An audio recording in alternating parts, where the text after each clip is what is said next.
There exists a space in the human soul where words dissolve into shadows, where achievement becomes a silent burden, and where excellence transforms into an invisible prison. This is not the silence of peace, but the silence of separation, a place where those who have climbed beyond the comprehension of others find themselves suspended in a void, untethered from the very humanity they sought to elevate. Ibn Arabi, the great Andalusian mystic and philosopher of the 13th century, understood this paradox with a depth that still resonates through the corridors of human consciousness today. He spoke of two kinds of silence, the silence of the tongue and the silence of the heart. But there is a third silence he warned against, the silence of superiority, the dangerous quietude that descends upon those who have surpassed everyone around them and now exist in a realm where connection becomes impossible and isolation becomes inevitable. In our age of relentless self-improvement, where every achievement is documented and every milestone celebrated, we rarely speak of the hidden cost of becoming too much, of evolving beyond the orbit of ordinary human experience. We are taught to ascend, to transcend, to overcome, but we are never warned about what happens when we succeed so completely that we can no longer find our way back to the ground where others stand. This is the territory Ibn Arabi mapped with precision, the dangerous landscape where spiritual and intellectual advancement becomes a form of exile, where the very qualities that should bring us closer to truth instead wall us off from the warmth of human connection. The danger is not in the excellence itself, but in the silence that accompanies it, the silence that grows louder with each step forward until it drowns out everything else. Consider the person who has studied deeply, meditated profoundly, worked tirelessly to refine their understanding of themselves and the world. They have peeled away layers of conditioning, confronted shadows that most people spend their entire lives avoiding, and emerged with a clarity that feels both liberating and isolating. They look around and realize that the conversations that once engaged them now feel hollow, that the concerns that occupy others seem trivial, that the emotional reactions that dominate social interactions appear infantile. They do not judge this, or perhaps they do quietly in the privacy of their own minds, but they feel it, this widening gap between their internal landscape and the world they must navigate. And so they choose silence, not out of arrogance, but out of a strange combination of compassion and fatigue. They choose not to speak their truth because they have learned that their truth creates discomfort, threatens the equilibrium of social groups, and marks them as outsiders. This is where Ibn Arabi's warning becomes urgent and essential. He understood that the path to spiritual perfection, to what he called the realization of the perfect human, was fraught with a particular danger that few mystics acknowledged openly. The danger was not failure but success. The danger was not remaining unconscious but becoming too conscious. The danger was not being ordinary, but transcending ordinarity so completely that you become unrecognizable to those who once knew you, and even more devastatingly, to yourself. When you surpass everyone in silence, when your growth happens in the hidden chambers of your soul without witness or validation, you risk losing the very thing that makes transformation meaningful: connection to the human community, the shared struggle, the collective journey toward understanding. The silence of superiority is not the silence Ibn Arabi praised. He spoke of the silence that empties the heart of all thought concerning created things, the silence that creates space for divine presence to enter. But the silence of those who have surpassed others is not empty. It is full, brimming with unexpressed insight, unshared wisdom, and unspoken frustration. It is a silence that isolates rather than illuminates, that separates rather than unifies. And herein lies the cruelest irony. The very people who have worked hardest to understand the nature of existence, to embody higher principles, to live with integrity and consciousness, find themselves cut off from the fundamental human experience of being understood. They become like mirrors that reflect too clearly, showing people truths they are not ready to see, and for this unintended transgression, they are met with rejection, suspicion, or worse, indifference. Psychology has begun to map this territory that Ibn Arabi explored centuries ago. We now have language for spiritual bypassing, for the ways people use spiritual practices to avoid emotional reality. We understand spiritual narcissism, the inflation that occurs when someone identifies with their spiritual insights rather than integrating them with humility.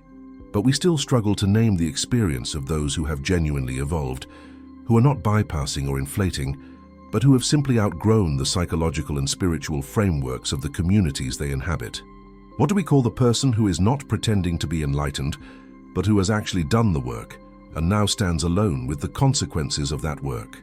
What do we offer them besides platitudes about how growth is always worth it, how they should find their tribe, as if such tribes were common and easy to locate? Ibn Arabi would say that this person is facing one of the most critical tests on the spiritual path, the test of transcendence and immanence held in balance. He taught that God is both utterly beyond creation and intimately present within it, both transcendent and immanent simultaneously. The danger for the person who surpasses others in silence is that they become identified only with transcendence, with being above, beyond, separate from the ordinary messiness of human life. They forget immanence, the divine principle that says the sacred is not just in the heights but in the depths, not just in spiritual realms, but in the mundane interactions, the flawed relationships, the imperfect connections that make up daily existence. When you surpass everyone in silence, you risk losing your grounding in immanence, in the beautiful necessity of being human among humans, flawed among the flawed. The neurobiology of isolation reveals the physical cost of this psychological and spiritual position. Studies show that lonely individuals and chronic isolation creates loneliness regardless of the reason for that isolation, experience altered brain activation patterns. The reward centers of the brain respond less vigorously to images of other people. The insular cortex, which integrates internal and external perception, functions differently, creating a self-reinforcing prediction that attempts at social connection will fail. In other words, when you exist in the silence of having surpassed others, your brain begins to rewire itself around that isolation, making connection feel increasingly impossible even when opportunities arise. The body keeps score of your separation, and the longer you remain in that space, the more permanent the neural pathways of isolation become. This is not metaphor or mysticism. This is measurable, observable, biological reality.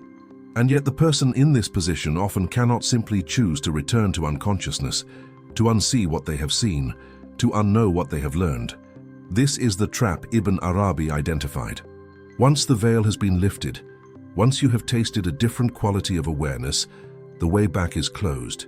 You cannot force yourself to find meaning in conversations that no longer resonate, to participate authentically in social dynamics that feel like theater, to pretend enthusiasm for concerns that seem, from your vantage point, to be distractions from deeper questions.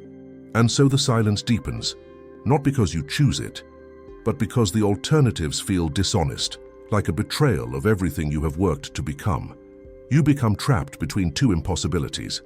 You cannot go back, and you cannot find a way forward that does not require you to deny fundamental aspects of your own experience. The spiral of silence theory in social psychology describes how individuals suppress their opinions when they perceive those opinions to be in the minority, driven by a fundamental fear of isolation. But what happens when your entire way of being, not just your opinions, but your perceptions, your values, your internal organization, is in the minority?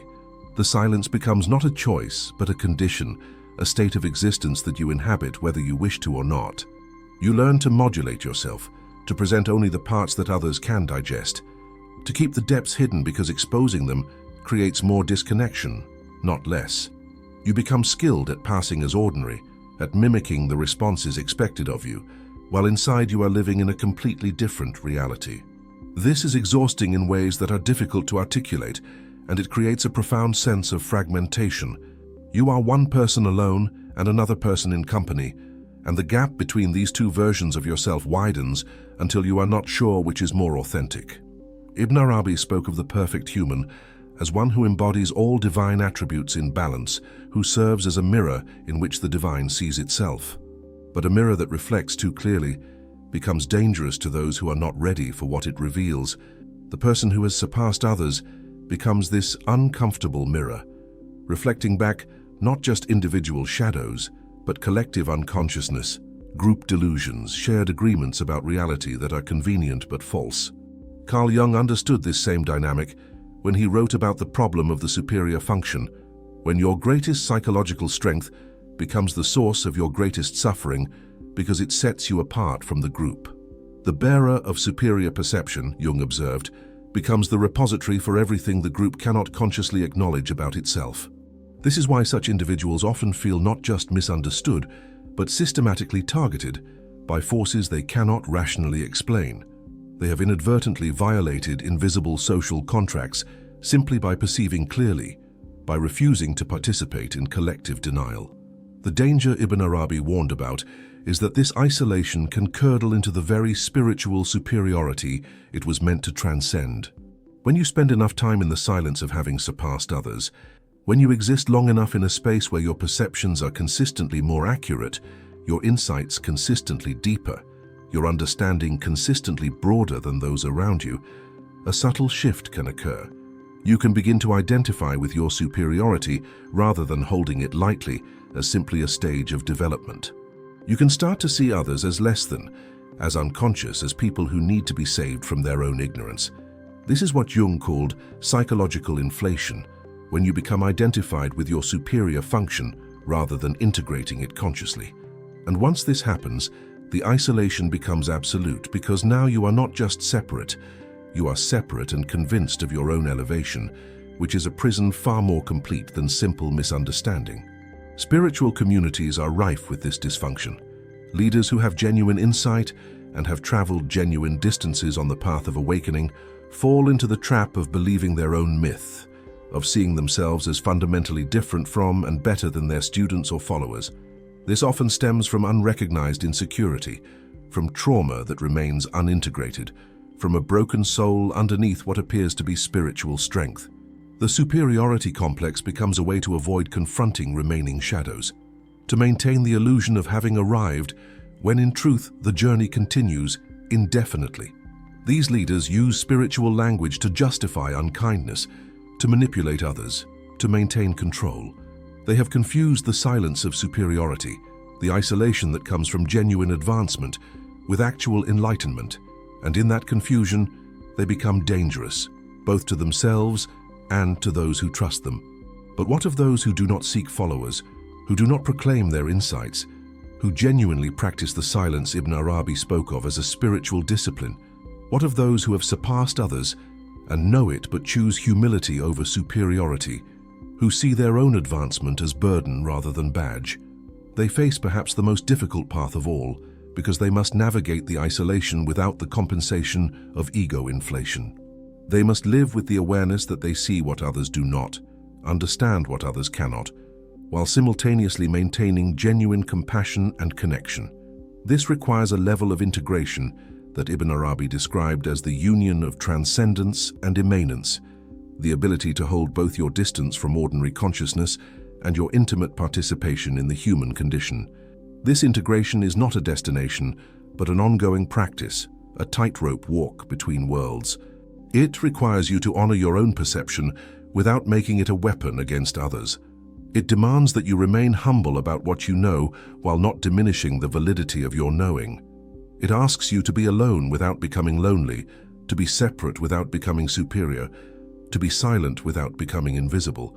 These are not simple tasks, and there is no formula for accomplishing them.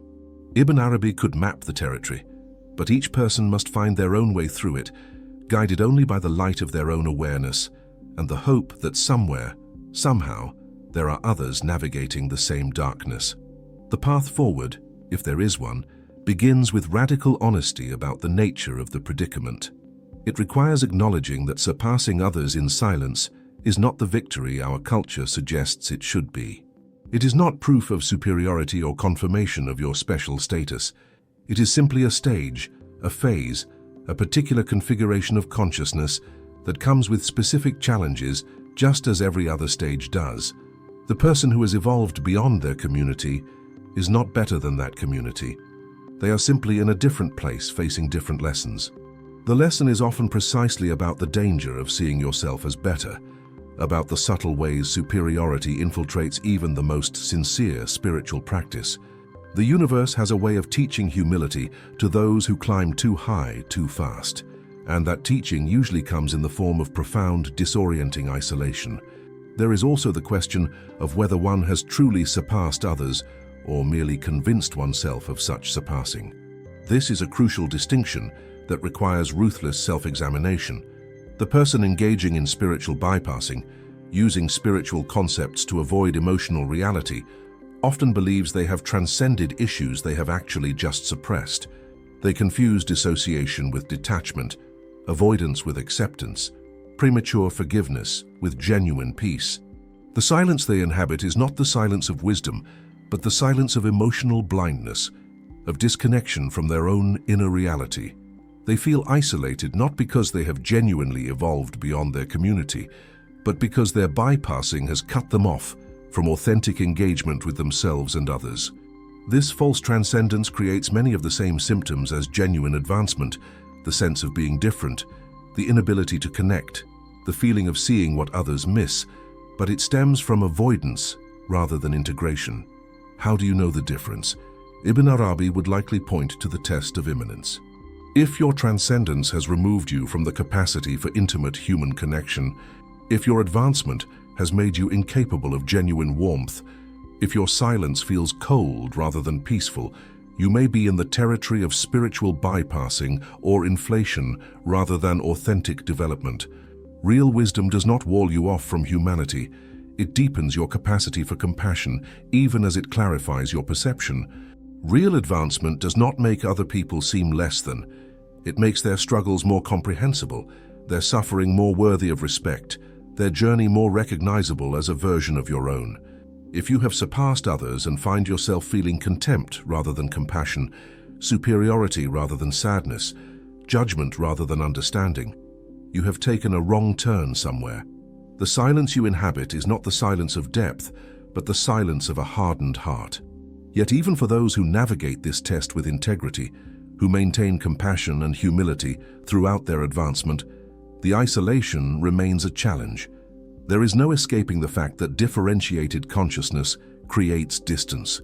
When your internal landscape has been transformed by sustained practice, study, or experience, you cannot help but perceive differently than those who have not undergone similar transformation. This is not superiority, it is simple reality. And the question becomes how to live in that reality without allowing it to become a prison. How do you maintain connection when connection requires you to constantly translate yourself, to dilute your expression, to hide significant portions of your experience? How do you remain open and vulnerable when past attempts at authenticity have been met with rejection or incomprehension? These questions have no easy answers, but Ibn Arabi's framework offers some guidance. He taught that the divine is simultaneously transcendent and immanent, beyond and within, utterly other and completely intimate. For the person who has surpassed others in silence, the practice is to embody this same paradox. You are different, yes, and you are also the same. You have evolved beyond certain frameworks, yes, and you remain deeply human, subject to the same fundamental needs for connection, belonging, and recognition that everyone experiences. The work is not to deny your transcendence, but to balance it with radical immanence, with a commitment to showing up in the messy, imperfect, ordinary moments of human interaction, even when those moments feel inadequate to the depth of what you carry. This might mean learning to find different kinds of connection. Perhaps you cannot share the totality of your inner life with everyone you encounter, but you can share pieces, fragments, facets. Perhaps you cannot expect to be fully understood, but you can offer understanding to others, which is itself a form of connection. Perhaps you cannot eliminate the isolation entirely, but you can change your relationship to it, seeing it not as punishment or failure, but as a natural consequence of the path you have chosen. The mystics of every tradition speak of the loneliness of the spiritual journey, the necessary solitude that accompanies deep transformation. This is not a bug in the system, but a feature. Not something to be fixed, but something to be integrated. Ibn Arabi also emphasized that the perfect human does not retreat from the world, but engages with it fully, serving as a bridge between the divine and the created. This is a crucial teaching for those who have surpassed others in silence.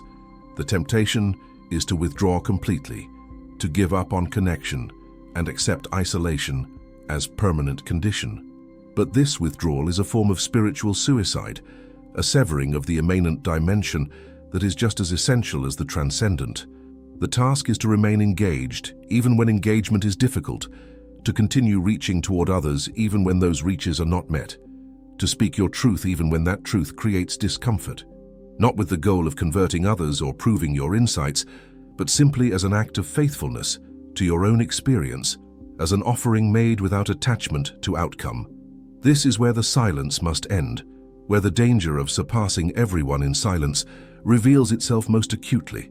If you remain silent indefinitely, if you never risk being seen in your fullness, you guarantee your own isolation.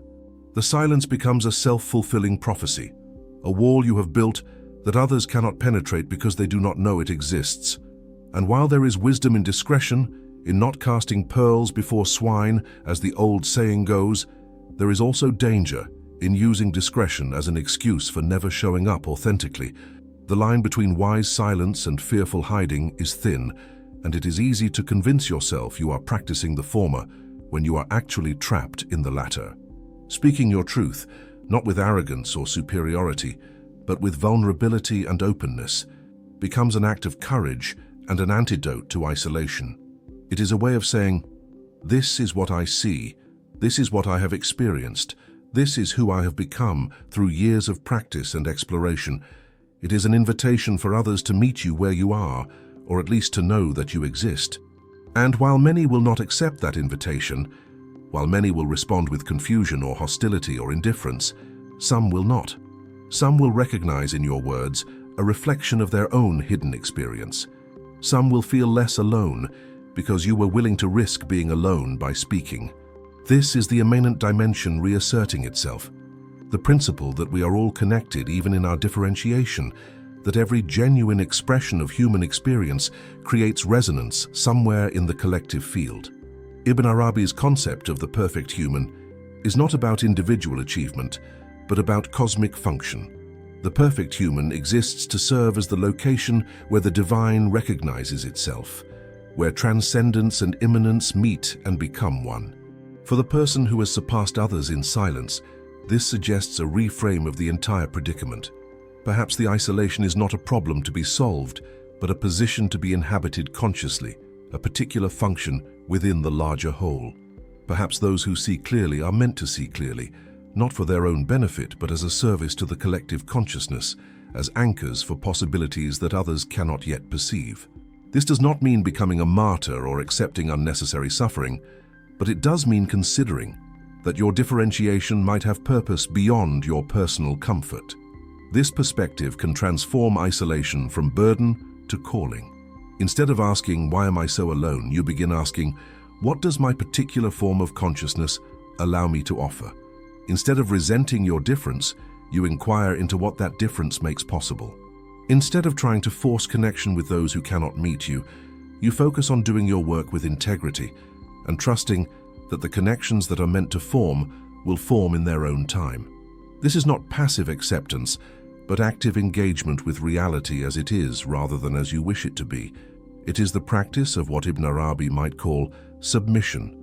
Not submission to unjust circumstances, but submission to the truth of your own nature and the requirements that nature entails. There is also the practice of finding teachers and companions in unexpected places. When you have surpassed those in your immediate environment, the tendency is to feel that you have reached the end of the road, that there is nowhere further to go. But this is almost never true. There are always others who have traveled further, seen deeper, integrated more completely. The fact that they are not in your immediate vicinity does not mean they do not exist.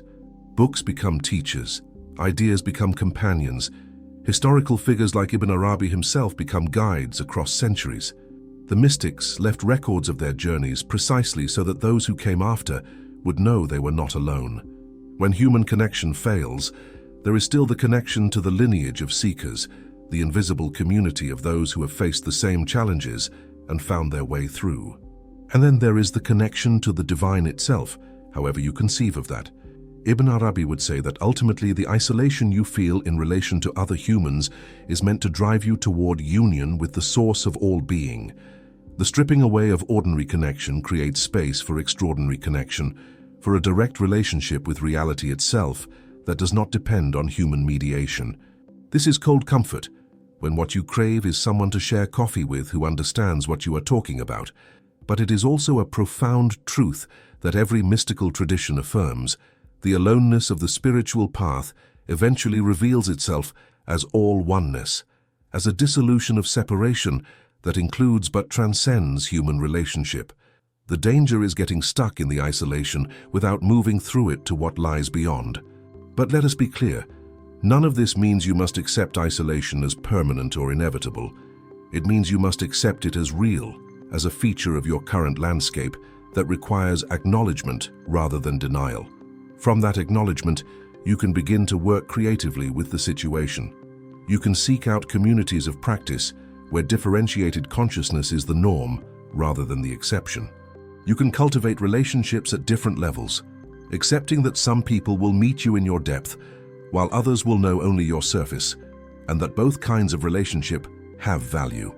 You can learn to metabolize the loneliness, to transform it into fuel for your work rather than allowing it to become stagnation. You can practice what the Buddhists call skillful means, adapting your expression to your audience without lying about who you are. Most importantly, you can refuse the inflation that isolation so often breeds. You can remain humble about your knowing, aware that perception is always partial, that your view from the mountaintop is not the only valid view, that those in the valley see things you cannot. You can hold your advancement lightly, recognizing it as a stage rather than a destination, as a particular form of consciousness with its own strengths and limitations. You can remember that the person you were before you began this journey, the one who could connect easily, who felt at home in the world, who did not yet know the isolating cost of wisdom, was not wrong or inferior but simply different. Evolution does not mean that what came before was bad. It means that change is the nature of existence and all stages have their place. The danger of surpassing everyone in silence is real as Ibn Arabi warned it to be. It can destroy you if you are not careful, can hollow you out until you are nothing but silence, a ghost walking through a world you can observe but no longer touch. It can turn you into the very thing you sought to transcend, someone who uses their spiritual advancement as a weapon, who hides behind their wisdom to avoid the vulnerability of genuine encounter. It can freeze you in a place of permanent separation, where you are always the observer, never the participant, always analyzing, never simply being. These are the real dangers, and they are not metaphorical. But the danger also contains an invitation. It is the invitation to integrate transcendence and immanence so completely that they cease to be separate categories. It is the call to become what Ibn Arabi described as the perfect human, not perfect in the sense of flawless, but perfect in the sense of complete, whole, containing all opposites in dynamic balance. It is the challenge to remain utterly awake while also remaining utterly human, to see clearly while also loving fully, to stand alone while also remaining profoundly connected to the web of existence. This is not easy work, and there are no guarantees of success. Many who begin this journey do not complete it.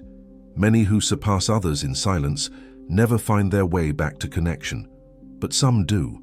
Some navigate the isolation without becoming isolated, the differentiation without becoming disconnected, the wisdom without becoming weaponized. They become bridges not because they try to, but because their very existence demonstrates that it is possible to hold multiple dimensions simultaneously. They speak when speaking serves, and remain silent when silence serves, and somehow they know the difference. They carry their advancement without displaying it, wear their wisdom without wielding it, and in this, they embody the teaching more completely than any words could convey. They have passed through the danger and emerged on the other side, not unscathed, but transformed.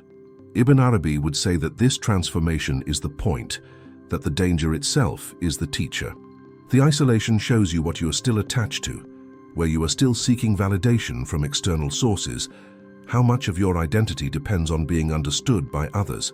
It strips away everything that is not essential, leaving you with only what is most true. This process is painful, make no mistake, but it is also purifying, clarifying, ultimately liberating if you can endure it without turning bitter or hard. The silence that threatened to destroy you becomes the silence that reveals you, not the small self that needs recognition and belonging, but the larger self that is always already whole, always already connected to everything, never actually alone. This is the paradox at the heart of Ibn Arabi's teaching. You must surpass everyone in silence, must make the journey alone, must face the isolation that comes with differentiated consciousness. And yet you are never actually alone, because separation itself is illusion. Because at the deepest level there is only one reality, expressing itself through infinite forms. The person who has surpassed others has not actually moved away from others. They have moved more deeply into the source from which all others arise. The silence they inhabit is not absence, but presence, not emptiness, but fullness, not separation, but union. But realizing this is not intellectual understanding, it is lived experience that can only come through passing directly through the danger rather than around it. So if you find yourself in the silence of having surpassed others, if you recognize yourself in this description, if you feel the isolation that comes with seeing too clearly and knowing too much, understand that you are in sacred territory. This is not a mistake or a failure. This is the landscape that every genuine seeker must traverse at some point on their journey. The danger is real, but so is the possibility. You are being invited to integrate at a level that most humans never attempt, to hold complexity that others cannot bear, to become a living demonstration of what human consciousness can achieve when it commits fully to its own evolution. The price is high. You may never again feel the easy belonging you once knew. You may spend years, even decades, in a kind of exile from ordinary human community. You may question whether the insights you have gained are worth the isolation they have cost you. These are legitimate questions, and only you can answer them. But know that Ibn Arabi walked this path before you, that countless mystics and seekers have faced this same trial, that you are part of a lineage even when you feel most alone. And know that the silence, as dangerous as it is, also protects something precious. Your hard-won awareness, your carefully cultivated consciousness, your right to exist as you actually are, rather than as others would have you be. The way forward is not backward. You cannot unsee what you have seen, but you can learn to carry your seeing with grace rather than burden, with offering rather than withdrawal, with love rather than judgment. You can choose each day to lean toward connection even when connection feels impossible, to show up authentically even when authenticity has been met with rejection, to speak your truth even when truth creates discomfort, not because these actions will necessarily end your isolation, they may not, but because they keep you human, keep you soft, keep you available for the connections that are meant to find you. And perhaps, in time, the silence changes. Perhaps it becomes less the silence of separation and more the silence of peace, less the quietude of having nothing to say and more the stillness of no longer needing to say anything. Perhaps the danger passes once you have learned its lessons, once you have integrated what it came to teach. Perhaps you discover that surpassing everyone was never actually about others at all, but about surpassing your own limited concept of what you could become. And in that discovery, the isolation dissolves not because your circumstances change, but because you finally understand that you were never separate to begin with, that the journey into exile was simultaneously a journey home. This is what Ibn Arabi knew. This is what he tried to teach across the centuries to those who would come after and face the same dangers he faced. The path of consciousness is not gentle. It demands everything, offers no guarantees, and asks you to sacrifice the very things you most cherish: comfort, belonging, the illusion of being understood. But it also offers something that nothing else can: the possibility of becoming fully, authentically, completely yourself, of living from a place of such deep truth that external validation becomes irrelevant, of knowing yourself so thoroughly that loneliness transforms into solitude, and silence becomes the ground from which all wisdom grows. The danger is real, but so are you. And perhaps that is the ultimate teaching, that you are vast enough to contain the danger, deep enough to survive the isolation, strong enough to hold the paradox of being both utterly unique and fundamentally connected to everything that exists. Perhaps the silence is not your enemy but your ally, not your prison but your protection, not your curse but your initiation into a way of being that the world desperately needs, even if it cannot name or recognize it.